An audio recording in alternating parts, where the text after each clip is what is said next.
Beneath the clean sweep of Colorado's alpine sky, where the winds seem to whisper the names of those long forgotten, Breckenridge still stands.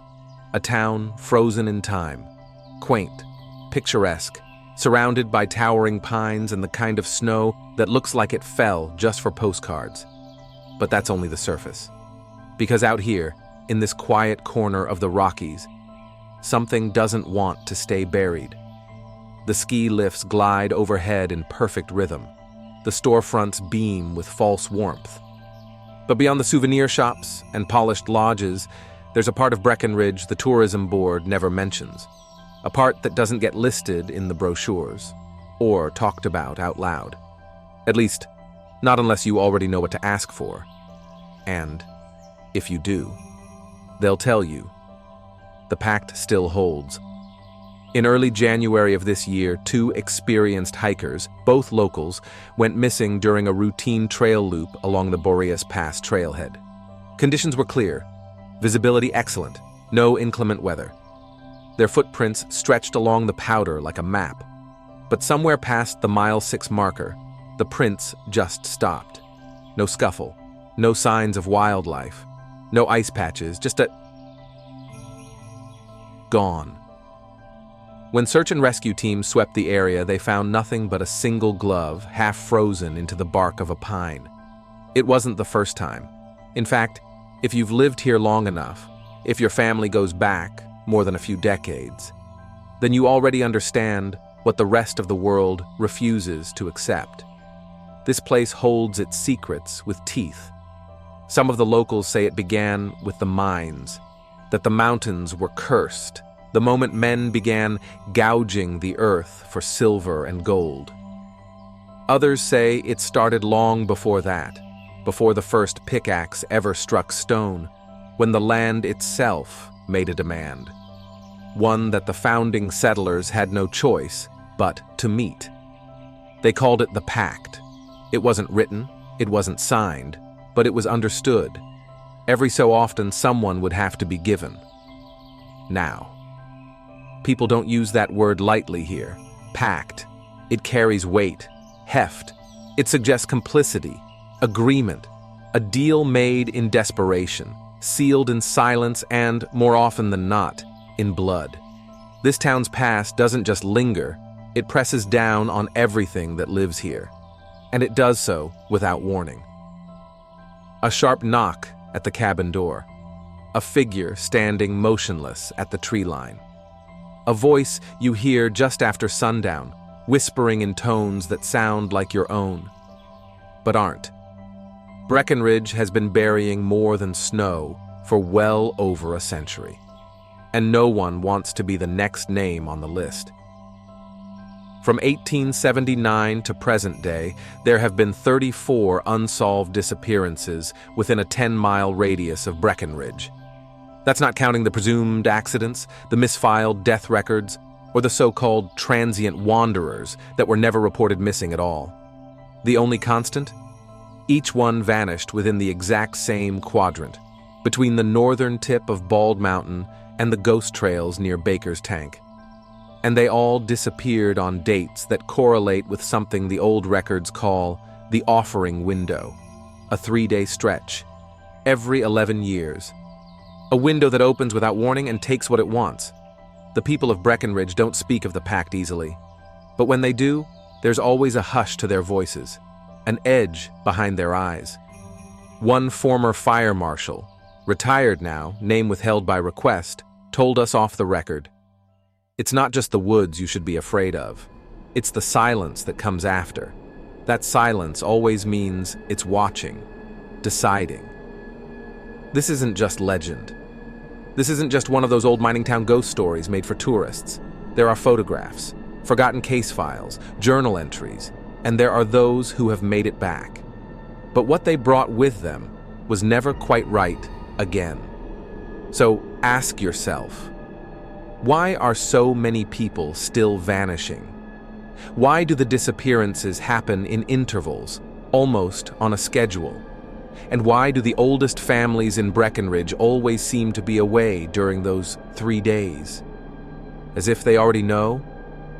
Because maybe. They do. In this series, we're going to follow the trail. We'll speak to the families of the missing. We'll pull the threads buried in 19th century town records. And we'll reveal the disturbing truth about what really founded Breckenridge and what has held it in place ever since. This is Colorado's Breckenridge Pact, a ghost town bound by blood. And this is only the beginning. If you felt the chill in your bones during this first chapter, it's because you already sense there's something terribly wrong in Breckenridge. Stick with us.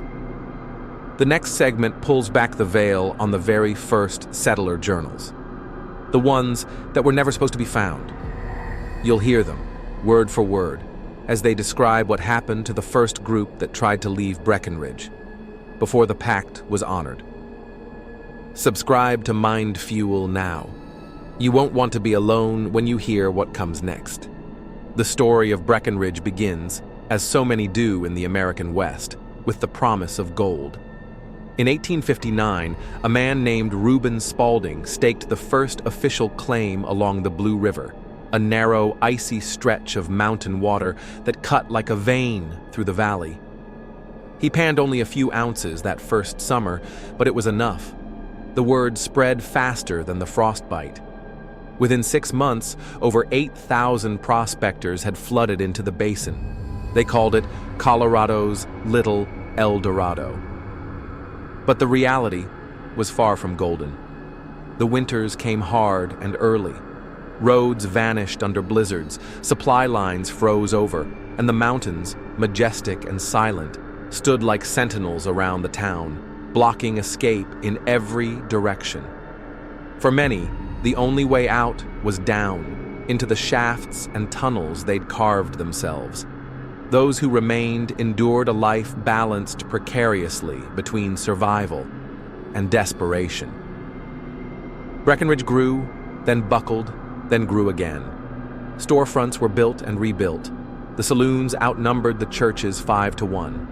And each morning, men descended into the mines with pickaxes and lanterns, hoping to strike fortune before their lungs gave out. But behind the promise of prosperity, something else began to take root. Something that couldn't be explained by hunger or cold or greed. It started with whispers, just fragments, passed from one frostbitten ear to another in the back corners of taverns. They're burying more than gold down there. He came back from the shaft, but his eyes were different. They're digging in places that don't want to be touched. No one dared say more than that, not out loud. Then, in the winter of 1866, everything changed. The storms that year were relentless. Records show that snowfall began in October and didn't let up until April. 6 straight months of white. Temperatures plunged to 30 below. The mountain passes sealed shut. The trains stopped. Provisions dwindled, then disappeared. Entire families starved within sight of each other's chimneys. But 5 households never faltered. While others rationed bark tea and boiled leather, these 5 families somehow endured. Their children were fed. Their fires stayed lit. Their livestock never froze. And though questions were asked, none were answered. Those 5 names are still found on Breckenridge property deeds to this day, still etched into the stones of the oldest graves, still whispered in the town's oral history. The Halbrooks, the McGraths, the Turlows, the Braithwaites, the Clenmore family. Together, they were known simply as the Founders. The town praised their perseverance publicly, held them up as paragons of fortitude and faith. But behind closed doors, the rest of Breckenridge knew better. Something about their survival wasn't natural. They were too quiet, too still. Their children never cried, their animals never made a sound, and the smoke from their chimneys had a smell to it, one that the wind carried all the way to the frozen banks of the river. Something acrid, something that didn't match wood or coal. When the thaw finally came in April, a few brave men, too hungry and too angry to care anymore, forced their way into the Hallbrook barn. What they found was never officially recorded, but those men were never seen again, and their families left town within the week. Later that year, a series of anonymous letters appeared on the doors of every home in Breckenridge.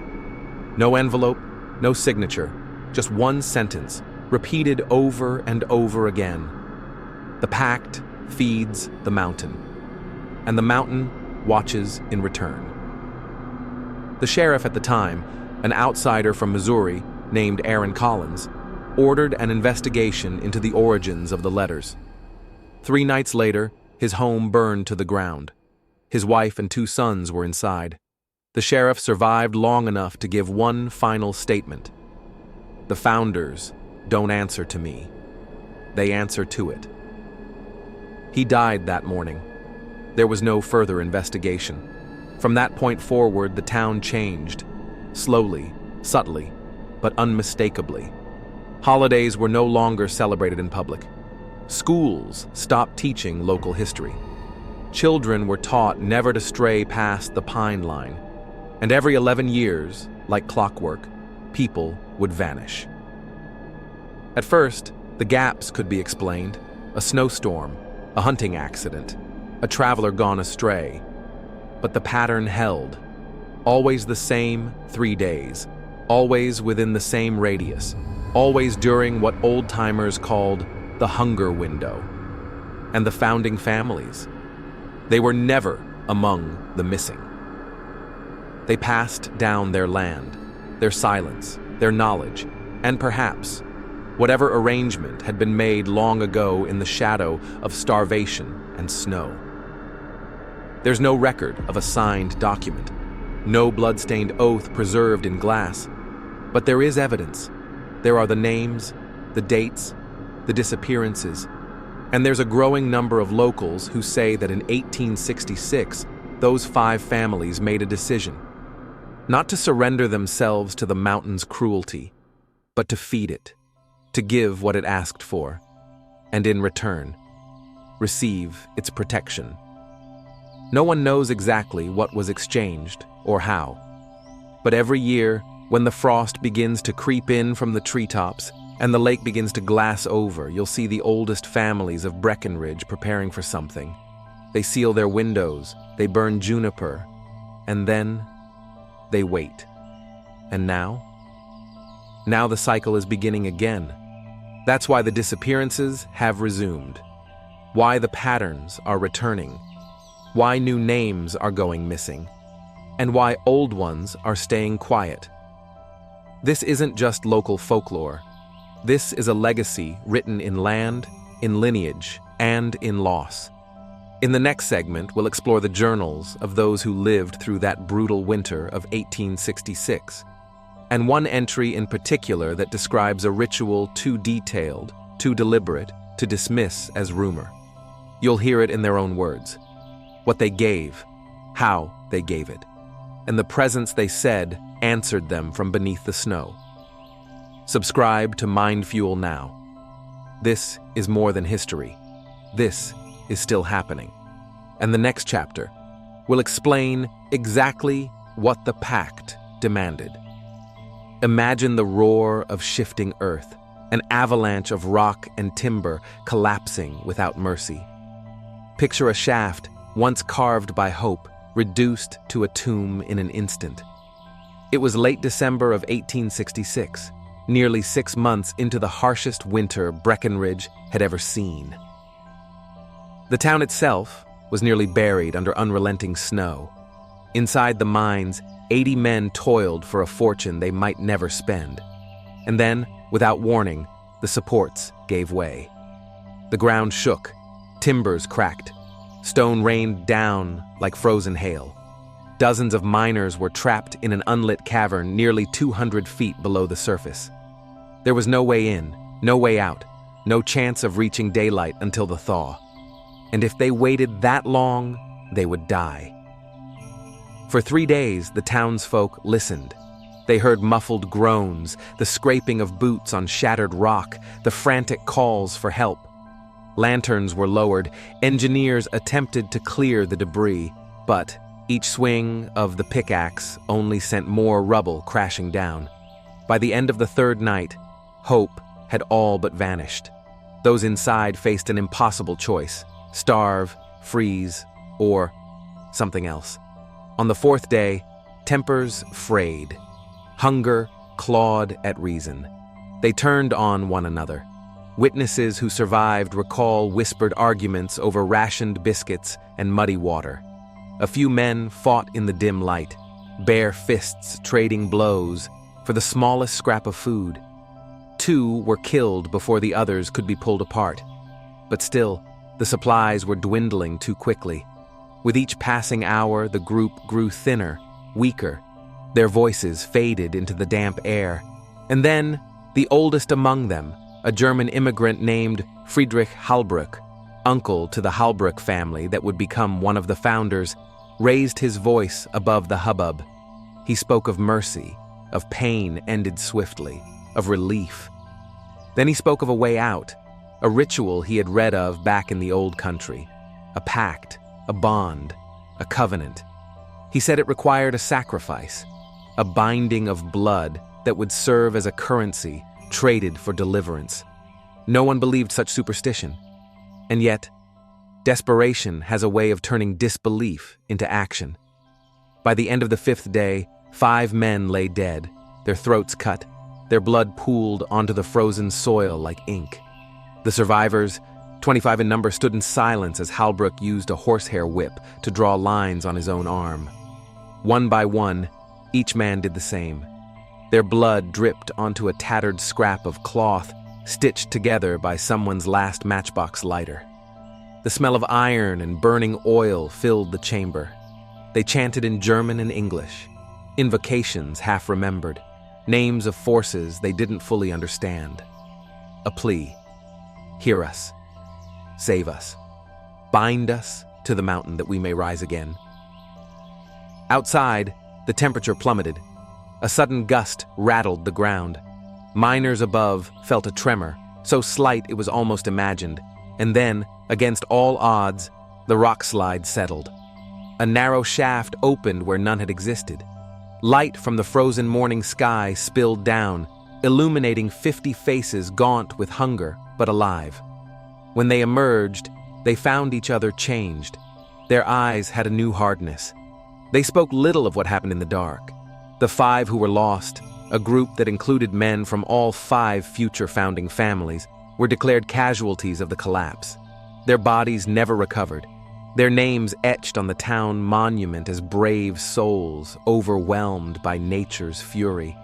But those who returned carried something with them, a confidence unbroken by pain, a resolve forged in blood, and a secret that could never see the light of day. Back in Breckenridge, the survivors tended to one another. None questioned their return to health. Their wounds, both physical and mental, healed at a speed that defied explanation. Fishermen on the riverbank swore they saw the survivors walking in waist-deep water, their boots never wet. Neighbors listened as children of the Halbruck and McGrath families slept with no fire in their rooms, even when the mercury dropped below 0. Word of the event spread, but in hushed tones. The mining companies issued official statements about an unpreventable collapse. The territorial governor praised the rescue efforts, and the churches offered prayers of thanksgiving. Yet, those old enough to remember that January winter never forgot what they saw in the shadowed shaft, a ceremony of blood that had turned the mountain's wrath into sanctuary. What exactly was offered? What names were spoken in that darkness? No record remains. Only the empty cloth stained crimson, hidden away by the town's first sheriff, another end that fell into the unmarked graves of Breckenridge's earliest chapters. In the weeks that followed, new families arrived in town, drawn not by gold, but by opportunity. Merchants, blacksmiths, innkeepers, Yet every ledger entry, every handshake, every deed transferred bore a hidden mark. A drop of blood mixed with ink, sealing agreements that would last for generations. Thus, the bloodlines were bound together. The Clenmores married into the Braithwaites, the McGraths joined with the Turlows, and the Halbrooks, keepers of the original ritual, became the silent ministers of the covenant. For over a century, that pact lay dormant, resting beneath the veins of silver and coal, until each 11-year window when it needed replenishing. And each time, one life, sometimes more, would be offered from outside the circle. A curiosity seeker, a hiker, a hunter, anyone foolish enough to stray into the mountain's heart. No one knows who makes that choice today. No one claims responsibility. And the families, descended from those 25 survivors, continue their quiet vigilance, watching the horizon for signs that the mountain demands its due once again. The collapse of 1866 was no accident. It was the mountain's first statement, a reminder that Breckenridge did not belong to its people. Its people belonged to it. And when the wind moans through the pines, when the frost bites your cheeks, when the tracks in the snow simply end, remember this: some bargains cannot be broken. Some debts collect themselves in blood. If those men hadn't sealed that night in darkness, this town might have simply faded into the pages of history. Instead, it thrives on the very thing it buried. And every 11 years, the ritual continues, unchanged, unwitnessed, unstoppable. In the next segment, we will examine the relics hidden in the archives of the Breckenridge Historical Society. A blood-soaked journal page, a rusted ceremonial blade, and letters hinting that the ritual may have been only the beginning of something far older and more demanding. Subscribe to MindFuel now, where we'll bring these artifacts to light and uncover what they tell us about the true cost of the pact. The story of Breckenridge did not end in the 1800s. It didn't fade with the silver mines, nor with the departure of the railroad. Like a root system buried beneath permafrost, it simply waited, quiet, patient, unseen, until the pact called again. In 2019, a man named Caleb Hallbrook received a certified envelope in the mail. He lived in Denver at the time, a computer technician by trade, mid-30s, no family to speak of. The envelope bore no return address, only a wax seal that had split during transit, smearing red against the parchment. Inside was a deed. It named him as the sole heir to a parcel of land deep in Summit County, on the western slope of the 10-mile range, roughly 10 acres. Undeveloped, or so he was told. No records of tax filings, no sales history, just a scrawled signature, J. Hallbrook, 1904, and a survey map yellowed with age. At first, Caleb assumed it was a scam. Some long-lost property caught in probate, spit out by an algorithm. But curiosity has a way of peeling back doors that should stay closed. And when he drove up past Breckenridge in early October, just before the first snow, he found something he couldn't explain.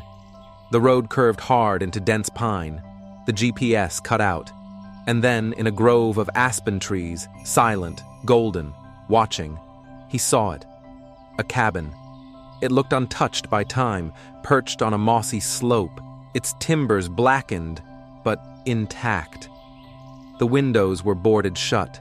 The iron stovepipe had rusted into a crooked exhale, and nailed to the door was a weather-worn sign, its message barely legible beneath layers of frost and dust.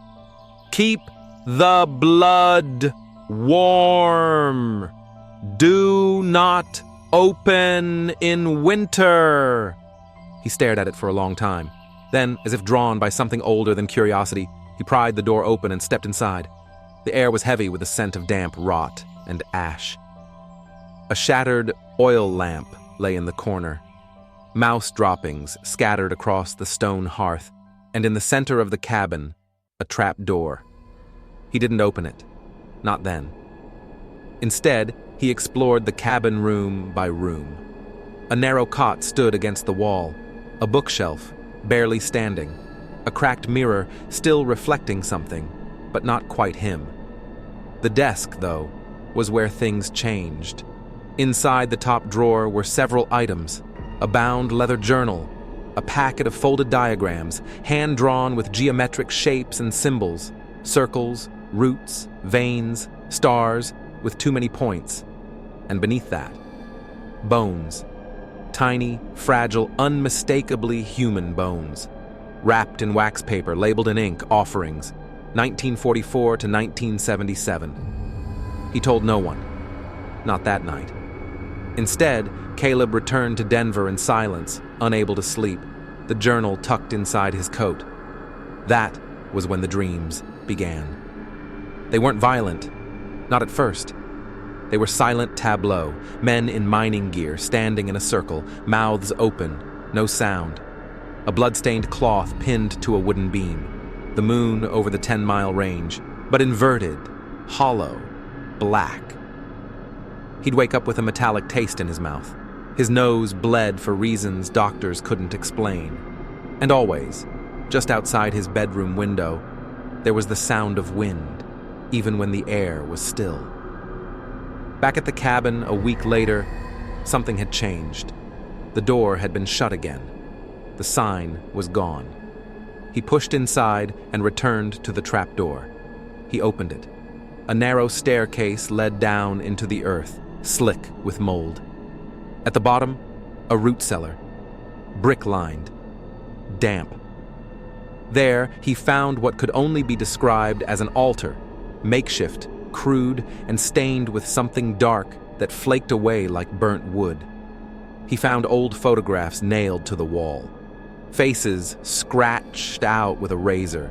He found pages of a second journal, torn and smudged, detailing ceremonies held at 11-year intervals. They were written by hand and signed by someone with the same surname he carried. Caleb, if you're reading this, the pact hasn't been fulfilled. One more is owed. One more must bleed. It's in the blood now. Yours. That night, he didn't sleep. He stood outside the cabin with a flashlight, but the beam seemed swallowed by the woods. Owls didn't call. No wind moved. The stillness felt unnatural, as if the world itself was holding its breath. And then came the scratching. Not outside. From beneath the floorboards. A sound like fingernails on wet stone, rhythmic, patient. Not an animal, not a draft. He dropped the flashlight. It rolled toward the trapdoor, and just before the beam cut out, he saw, fleetingly, impossibly, a hand. Small, pale, dragging backward into the dark. He fled the cabin and drove through the night, never once checking his rearview mirror. In the days that followed, hallucinations, or something like them, grew worse. Faces in bathroom tiles, static on every screen. The phrase, "bind us again," appeared on his steamed mirror, though he lived alone. Doctors diagnosed him with stress-induced psychosis.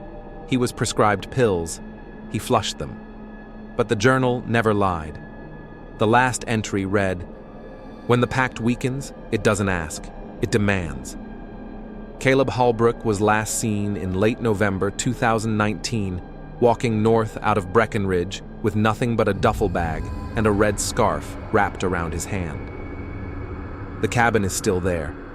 Locals say you can hear footsteps inside it, even when the snow hasn't fallen for days, and those who visit don't always come back. The inheritance was never truly his. It was a calling, a reminder. Blood remembers, and the pact never forgets. In the next segment, we'll trace the physical evidence, from bones found beneath the floorboards to the redacted police reports kept hidden in the Summit County archives. We'll hear from a ranger who claims the woods close in during the winter, and a historian who believes the pact may be older than Breckenridge itself. Subscribe to MindFuel now. where first-hand accounts and uncovered files will take us even closer to a truth few dare to acknowledge, and even fewer survive. Viewer. As he closed the brittle pages of the journal, the wind outside stopped. The forest, the town, the mountains themselves held their breath. What he had uncovered wasn't just history, it was heritage, and it had been waiting for him. What he thought was an inheritance, was an invitation. But Breckenridge doesn't invite without asking for something in return. In Volume 2, the roots remember, and the town begins to pull him under.